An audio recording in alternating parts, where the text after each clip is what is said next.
everyone, welcome back. We will continue to learn the chapter 6 multi-factor model.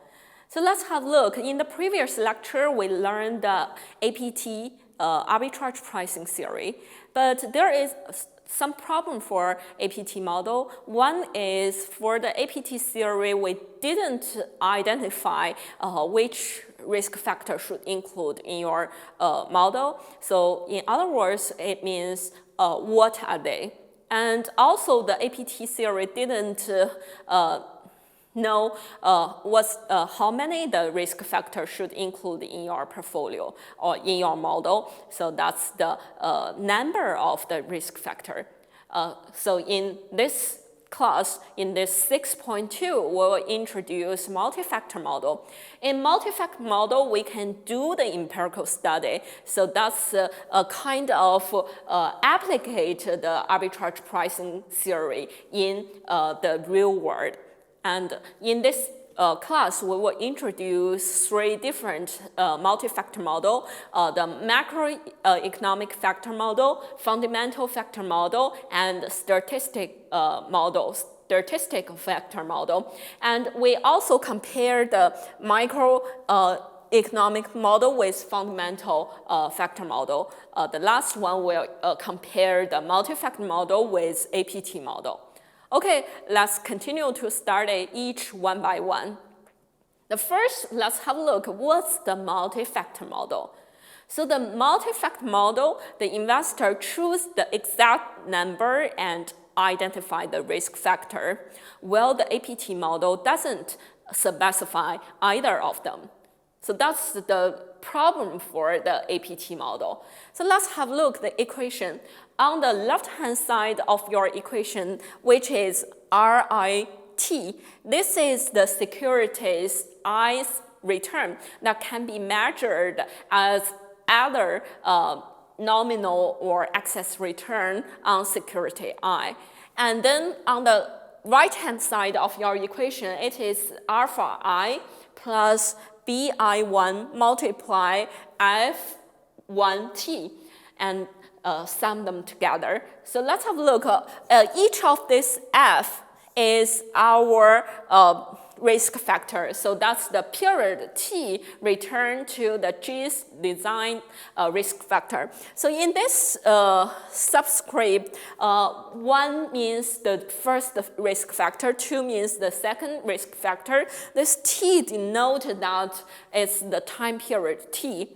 So here, the IT, what's that mean? The I means each individual securities, like Guizhou Maotai or Wuliangye. So it denotes each individual securities, or we can use the portfolio. And T also means the time period. So that's the basic micro multi-factor model. And then let's have a look at different types of multi-factor model. So we have 3 different groups of multi-factor model. The first one is macroeconomic factor model. So in the macroeconomic factor models, we assume that the assets return are explained by surprise.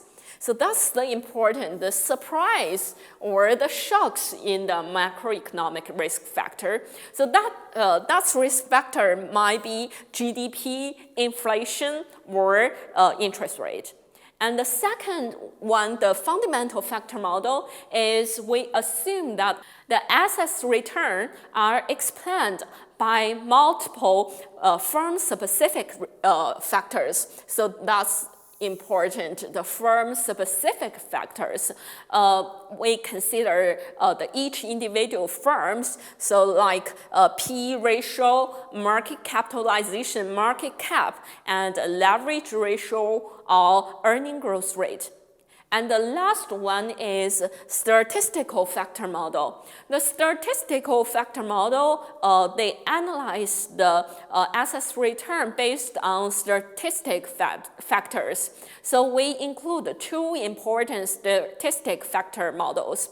One is factor analysis. The other is principal component analysis, which is PCAA. And both of the statistic factor models, there have some major weakness. That is, statistic factors do not lend themselves well in economic interpretation. So there is no reason why it is significant. I will show you an example. If you analyze the return for Guizhou Maotai, you use the number of our population, the population number in our country to analyze. Definitely there will have some significant influence for the return for Guizhou Maotai, but there is no economic interpretation behind that. So the statistic factor are not well used in our empirical study. So these two, the macroeconomic factor and fundamental factor models are important factors, multi-factor models used. So we will introduce both of them more details in this class. Okay, let's have a look. The first one, we will introduce the macroeconomic factor model. The macroeconomic factor model, we assume that the factors are surprise in macroeconomic variables that significantly expand equity return. So that's the word very important for the macroeconomic factor model, that's surprise. So in the macroeconomic factor model, the expect return are not expand based on the macroeconomic variable itself, but it is based on the surprise in macroeconomic variables. So what's the meaning about this surprise or the shock? So I give you the equation. For the surprise, it should equal to the actual value minus your predicted value or the expected value. In other words, I will show you an example of what's the meaning for surprise. If the government announced that the GDP growth now is 1.5%, and the prediction or expected GDP growth is 2.5%. Okay, the actual GDP rate is 1.5%, but the predicted expected GDP rate is 2.5%. What's that mean? This 2.5% expected GDP rate has already reflected in the equity return.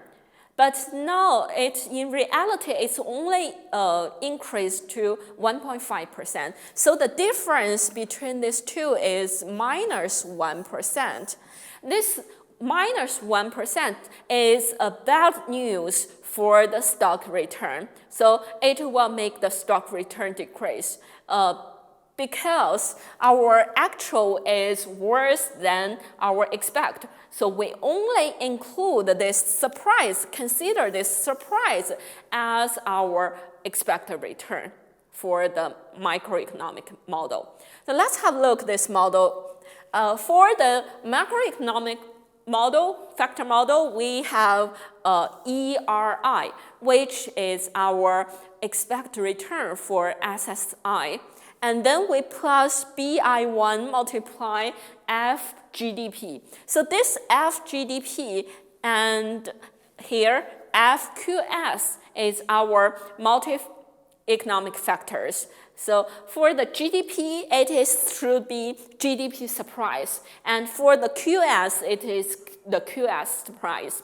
And this BI1, BI2 is also the factor sensitivity. So you can have a look what's the meaning of this each one by one. Now let's have a look for this QS. This QS is the credit quality spread. So we said that's the credit quality spread, which is the surprise. This credit quality spread should equal to the double B rated bond yield minus the treasury bond yield. And the last one is our epsilon I. This epsilon I is the firm-specific surprise which cannot be explained by the model. So we will conclude this firm-specific risk in our macroeconomic factor model. So I will summarize this model. First, for the macroeconomic model, the intercept is not our alpha I. It is your individual stocks expected return. So it should be expected return plus BI1 multiply each individual macroeconomic factors.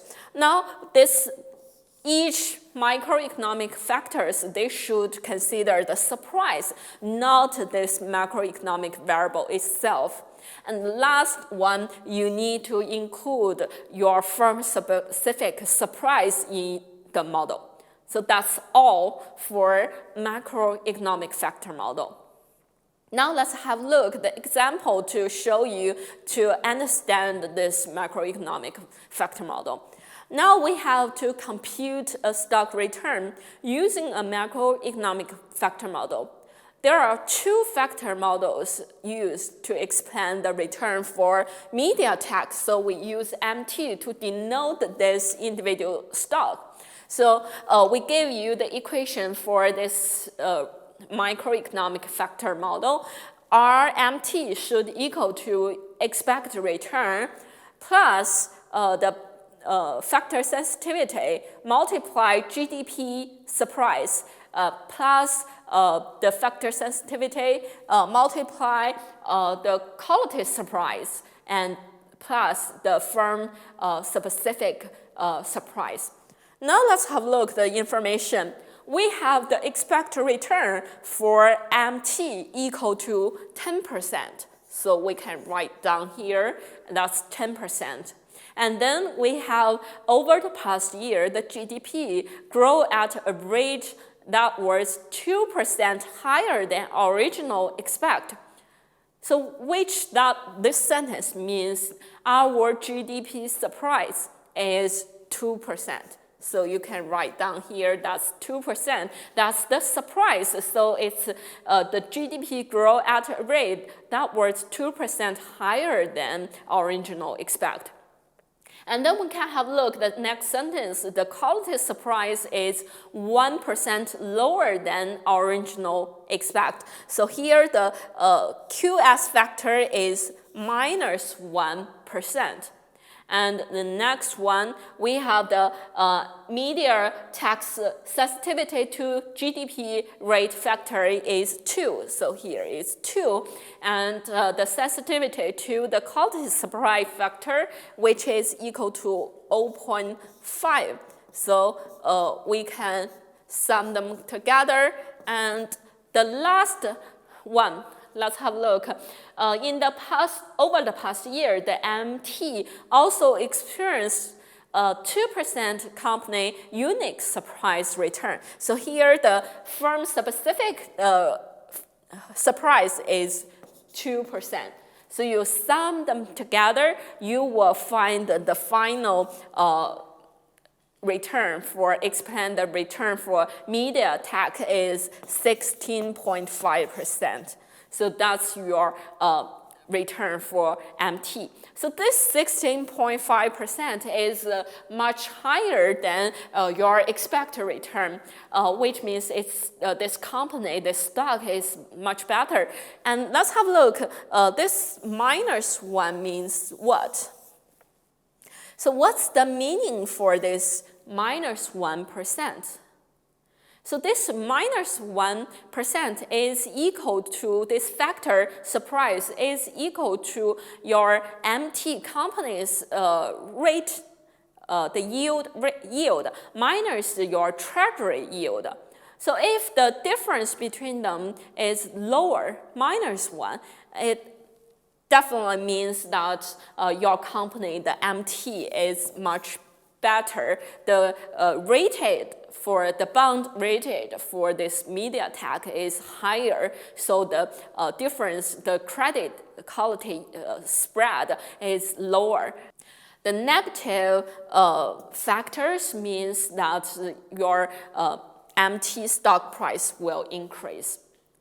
Okay, so that's the example to explain our microeconomic factor model.